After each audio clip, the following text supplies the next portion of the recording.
I grew up in a loving and ordinary family, surrounded by good friends. In terms of looks, academics, and sports, I was just average, but I always felt incredibly fortunate to have such good people around me. Perhaps that's why I tend to trust people too much. Because of this, I've often been called naive or even mystical by some. This story is about my pathetic mother-in-law who took advantage of my trusting nature. My name is Mary. I'm 31 years old and I work as a salesperson. My husband Jake and I got married just a year ago, so I still feel like a newlywed. I used to say, let's have a baby, but honestly, I was still enjoying our newlywed life. Jake's parents are still together and live about 20 minutes away from our apartment. His mom, Diane, often invites us over for dinner, and we enjoy a family meal at their house about once a month. Some of my friends have worried, saying, isn't it too much to visit your in-laws that often? But Tom, Jake's dad, is great to talk to and Diane is sweet, so I've never found it bothersome. Besides, Diane seems to prefer working alone in the kitchen, so I'm always treated like a guest. I used to happily join Jake and Tom in chatting until dinner was served, making it easier than preparing a meal at home. However, there was one thing that concerned me. One evening, we were at the in-laws' house for another family dinner. When I tasted the chicken soup Diane made, I couldn't help but grimace internally. What's wrong, Mary? Jake asked, noticing my hesitation. Oh, nothing, I replied, forcing a smile. I've just never had celery and chicken soup at my parents' place before. It's interesting and delicious, Diane. Thank you. There's plenty more if you'd like, Diane responded, looking pleased. I struggled to keep smiling. Another bowl of that soup would surely send my blood pressure through the roof. It was incredibly salty. I glanced at Jake and Tom, but they seemed to be enjoying it just fine. I realized that this intense flavor was normal home cooking for them. That night, like many before, I forced myself to finish the soup, despite the overwhelming sodium content. Apparently, my in-laws have a preference for extremely strong flavors. Diane's cooking could be as salty as seawater or as sweet as condensed milk. The first time I tasted it, I nearly spit it out, but the rest of the family ate it like any other meal. I was astonished by their taste preferences. I felt bad leaving food uneaten, so I usually ate everything, but it often upset my stomach.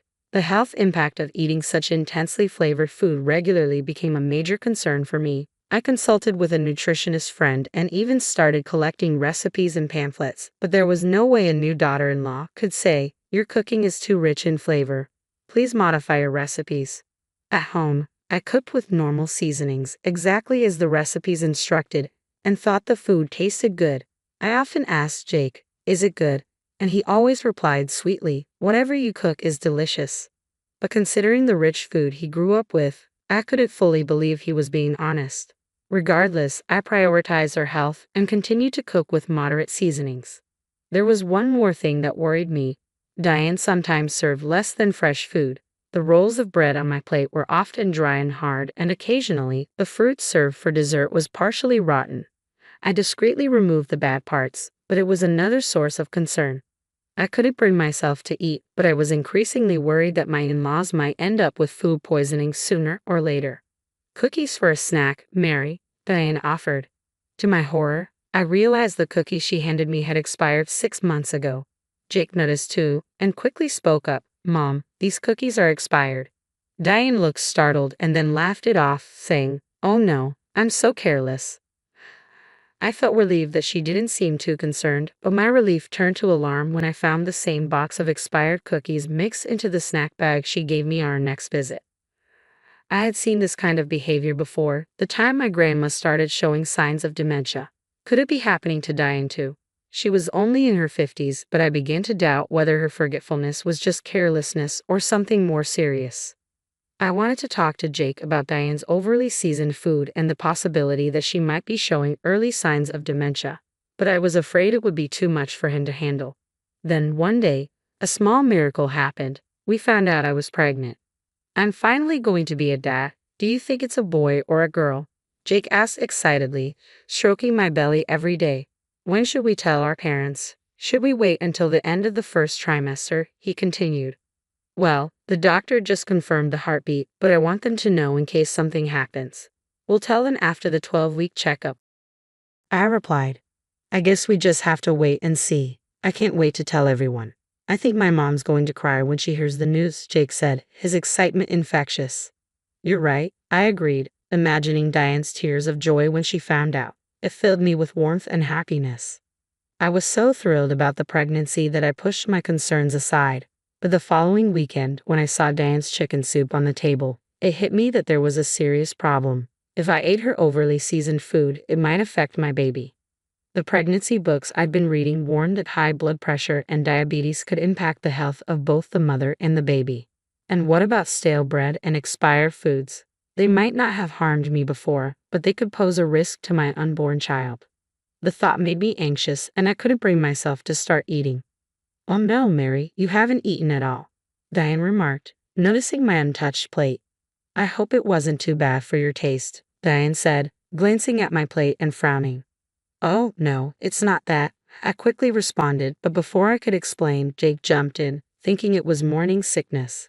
She's just tired and doesn't have much of an appetite, he said, trying to save me. I see. Are you working too hard, Mary? Don't push yourself too much, Tom said kindly, while Diane's expression remained grim. Thank you, I replied, feeling guilty for leaving the food and lying to them. After everyone else finished their meal, Diane brought me a large brownie topped with ice cream and a cup of tea. Have some sweets at least. I'm sure it'll help you relax, she said, smiling. Thank you so much. What a thoughtful gesture, I said, deciding to at least take a bite. But recently, sweets have been giving me heartburn. I noticed Jake had a smaller piece without ice cream. I whispered to Jake so Diane wouldn't hear from the kitchen. Jake, can I switch with yours? Ha! Oh, sure, he replied, handing me his plate. I cut a small piece of the brownie. It was moist and soft, and I washed it down with tea. But as Jake cut into his piece, he frowned. This brownie is a little hard, he remarked. Just as he was about to take a bite, Diane suddenly burst out of the kitchen, shouting, No, no, no, no, no. My heart jumped at her outburst. Jake looked equally puzzled as Diane snatched the brownie from his hand. Why are you eating Mary's brownie? I gave it to her, she exclaimed, clearly upset. Does it really matter who eats it? Jake asked, confused. Yes, it does. This one is outdated, Diane revealed, leaving us all in stunned silence. Her unexpected revelation hung in the air, leaving us both shocked and confused. I didn't notice the brownie was old because the ice cream was melting on top, I said, hoping to diffuse the tension. But my words only seemed to confirm Diane's intent. Jake turned to his mother, his voice calm but filled with a quiet fury that made the moment even more chilling. So you tried to hide the staleness by adding ice cream, didn't you, Mom? Diane's face went pale as she realized the severity of the situation. She scrambled to defend herself. No, that's not it. It's old, but it's still good, so I wanted Mary to have it. Jake wasn't convinced. Then why did you stop me so forcefully from eating it? You gave it to Mary knowing it wasn't safe. No way, Diane stammered, her voice trembling.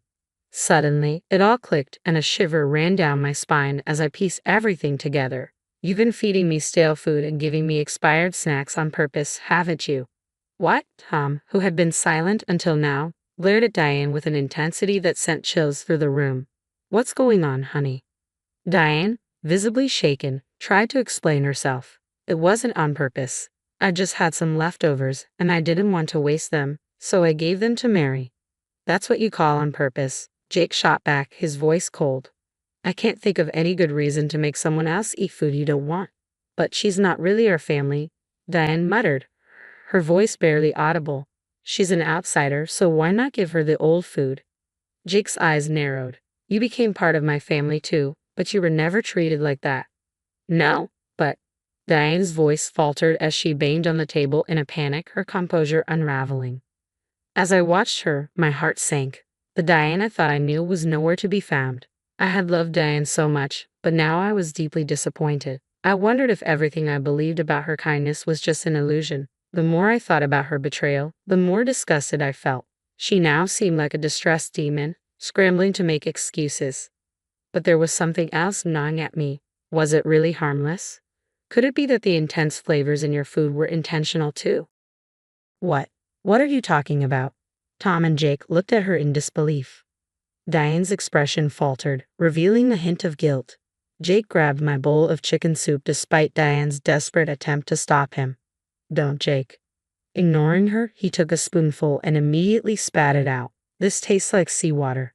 Tom, now suspicious, tried a spoonful from the untouched side of the bowl and scolded, Mary, have you always been eating this kind of food? Yes, I replied, feeling a wave of realization wash over me. I thought this was just how things were here, especially since you and Jake seemed to eat it without issue. That's because ours was normal, Jake said quietly, the weight of the situation sinking in. I see, so that's how it was. Seeing my realization, Jake's shoulders slumped as if the strength had been drained from him. How could you not notice? Was it more than just bad flavor? She's even been giving you expired snacks, Tom added, his anger evident. I thought she might have dementia, I confess, my voice trembling. Diane's mouth twitched in response. For a daughter-in-law she despised to the point of malice to think she had dementia, a condition she found humiliating, was a deep insult to her. How pathetic, Jake said, his voice gentle as he turned to me. You're so sweet, putting up with all of this because you thought she was sick. He then turned to Diane, his tone growing cold. But you, Mom, I can't believe you've been bullying such a good person who trusted you so much. Tom and Jake's disappointment hung heavily in the air, making the tension unbearable. Diane, once a figure I admired, now seemed like a stranger, her true nature finally revealed. I never imagined Diane could be this kind of person. That's why I consulted so many people, saying things like, Diane's taste buds seem off, and I'm worried about her health. She's still in her 50s, but she's showing signs of dementia. Dementia. Diane's expression quickly changed, a flicker of panic crossing her face as she realized her actions hadn't gone unnoticed. Yes, I talked to many people, my parents, friends, even some colleagues at work. I continued, pulling out a stack of pamphlets from my bag. They were also helpful, giving me tips and resources. Here, take a look. I handed the pamphlets over, piling them on the table. I have been carrying them around, intending to discuss this with Tom and Jake someday. I never expected they'd come in handy in this way. Wow, you were really worried about her, Tom said, unfolding a pamphlet as if touched by my concern. But Diane was furious. You're terrible. I'm not sick, she shouted. No, it's you who are terrible, Jake snapped back. Unlike you, she has a pure heart. She was sincerely concerned about you. Shut up, shut up. Diane screamed, her voice shaking with rage. I never liked her from the beginning. She pointed at me, her eyes burning with anger. You, with your dumb face, took my beloved son away from me. He didn't even notice the harassment. Are you serious? You're an idiot if you can't see what an amazing woman Jake married. Tom shot back. You were fooled by your own jealousy. What? Diane was taken aback, her fury momentarily halted. In front of me, my in-laws were locked in a fierce argument. It was shocking and painful to see someone I once trusted turn against me so viciously. As I lay in bed that night, Jake whispered to me, Why didn't you tell me before we got married? If I had known. Diane, overhearing, looked momentarily hopeful, as if hoping for some redemption, but Jake's disappointment was clear. The rift between us all had deepened, and there was no going back. I knew it. Jake was on my side. If I had known earlier, he said quietly, I would have cut ties. Ignoring Diane's despair, Jake held me tightly. I'm sorry, Mary. I didn't realize how much you were going through.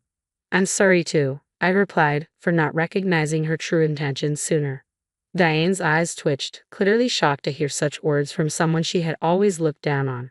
I married you because you were pure and kind, Jake continued. Don't worry, we'll never come here again. Wait, Diane pleaded, her voice desperate. You can't do this. I'm your mother. You were a terrible mother, Jake said firmly. I'll never let you see your grandchild. A grandchild? Diane's eyes widened as she finally noticed my belly. If only she had realized earlier, before her schemes consumed her, things might have turned out differently. Let's go, Mary, Jake said, extending his hand. I took it and slowly stood up. Wait, I'm sorry. Diane cried out, rushing to grab Jake's arm. It was just a small mistake. But Jake dismissed her, turning to me. I'm not the one you should be apologizing to. Diane glanced at me, her eyes full of disgust. I couldn't bring myself to forgive someone who had harbored such malice against me. Before she could say another word, I spoke up. I trusted you completely, and you betrayed that trust. I can never trust you again, not for the rest of my life. I won't allow someone like you near my precious child. Goodbye. No? Diane collapsed in anguish as we walked away without looking back. Tom, watching us leave, seemed to understand that we would never return. It's strange to think about it now, but if only Diane had cherished our relationship, she could have lived a happy life as a grandmother surrounded by her grandchildren. What a tragic mistake she made. When I finally told my parents and friends who had supported me, they all seemed relieved. You finally realize, they said, some stunned, others nodding knowingly. Apparently, everyone but me had been aware that I was being mistreated, but they hadn't said anything because they knew how genuinely concerned I was about Diane. At least they had listened to me, collecting pamphlets and offering advice, waiting for the day I'd see the truth for myself. When that day finally came, I felt a wave of shame and embarrassment. My face burned with it. But thanks to the mountain of material everyone had given me, I was able to prove that my concern had been genuine. Because of their help, Jake and Tom were completely on my side. I realized then just how blessed I was by the people around me. Now, 2 years later, my life has taken a different turn. I've been busy taking care of my little son, who is celebrating his first birthday today. I'm hard at work preparing a birthday cake, fried chicken, and other dishes I'm not accustomed to making. Jake has been a great dad, playing with our son and changing his diaper. In the midst of this, I get a call from Tom. He was invited to the birthday party, so I pick up the phone without hesitation, assuming he might need to ask me something. "Hello, Mary," says the voice on the other end, sweet and probing. It's not Tom. Even after 2 years, I recognize Diane's voice instantly. After we cut ties, we moved to a new place far away from her and only told Tom. I blocked Diane's number and had mine erased from her phone. Thanks to Jake and Tom acting as shields, I didn't have to endure an unwelcome visit at the hospital when I gave birth. I've been able to live a peaceful life, and now she wants to ruin it. Just hearing her voice sends a shiver down my spine. "Where's Tom?" I ask. "He's in the bathroom right now," she replies. "Isn't it my grandson's birthday today?" I don't think Tom told her, but she might have noticed him discreetly preparing a gift. Jake senses something's wrong from my tone and gestures to take over the phone, worry etched on his face. But I give him a thumbs up, indicating I've got this. I continue the call, knowing that the innocent, naive wife I once was is a thing of the past. "Listen, Mary," Diane begins. I genuinely feel terrible about what happened. Diane's voice trembled with regret. "I was wrong to do such mean things, and I regret it deeply." "Ha!" I replied, uncertain of her sudden change of heart. "I want to see my grandson soon. I'll buy him lots of cute clothes and toys." Diane continued, her voice trying to sound hopeful. "Okay, but I don't need you to hide needles in the toys or anything like that," I said firmly. "No, I wouldn't do something so horrible," Diane protested. "I mean, you think I'd do that after all those accusations?" "You fit me all those disgusting things," I countered. "It wasn't just a little too much salt or sugar. It was unhealthy and potentially dangerous." "But I really regret it," she insisted. "You're kind enough to understand that, right?" "I'm often told I'm kind," I said, "but it's not just kindness. I'm just too trusting. Once someone betrays that trust, it's gone forever." "So you'll never regain my trust," I told her firmly, "and I won't forgive you. I'll never let you see my precious son." "Wait, Mary." Diane's voice cut off as I ended the call. I could hear Tom and Diane yelling at each other on the other end. I hung up, feeling a mix of relief and sadness. "Sorry for that," I said quietly to Jake. "You're getting stronger, Mary," Jake said, his voice filled with pride as he placed a comforting hand on my shoulder. Of course, I am his mother. My son looked content lying in his crib, and when he saw me, he flapped his little hands happily. I picked him up, rubbing my cheek against his soft, tiny body, which still carried a faint scent of milk. His eyes reflected pure joy as he looked at me, filling me with a wave of protective, maternal love. I've outgrown the gentle, naive wife I once was. Now, I'm determined to be strong and vigilant to protect my family. "Oh, it smells so good," I said, noticing the birthday cake was almost ready. My son's happy coos made us both smile broadly. In the past, I was carefree and blissfully unaware of others' malice. But that was because of the people who shielded me. Now, it's my turn to protect my family. I'm resolved to be strong so that these happy days can continue for a long time.